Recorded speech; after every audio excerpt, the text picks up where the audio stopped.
Қайырлы күн достар, қалдеріңіз қалай? Сіздерде бәрі жақсы ма? Мен бүгін дайындайтын тағамым жаппасай деп аталады. Мінекей етімді турап дайындап қойдым. Қойдың еті, пияз, сәбіз, картоп, перец, капустаны дайындап алдым. Кубиктеп турап қойдым.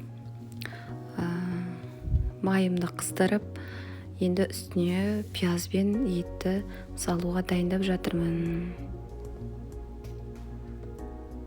Өзімдік майына пиязды және етімді салып жатырмын.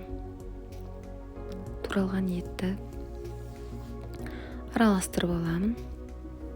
Кішкене баяу отта 15-20 минуттай қуырып аламын. Мінекей қуырып алған салмамыз дайын. Енді бұған көкөністерді саламын.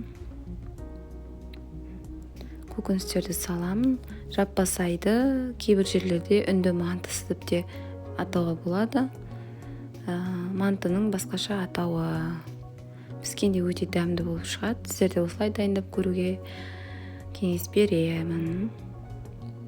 Араластырып алайын. Жақсылап араластырып,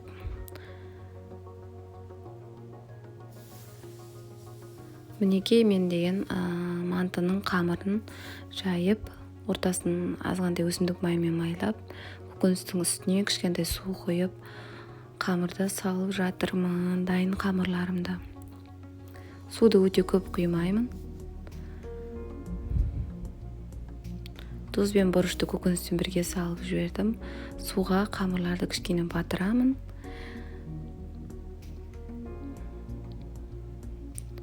Қақпағын жауып күте тұрамыз. Баяу отқа.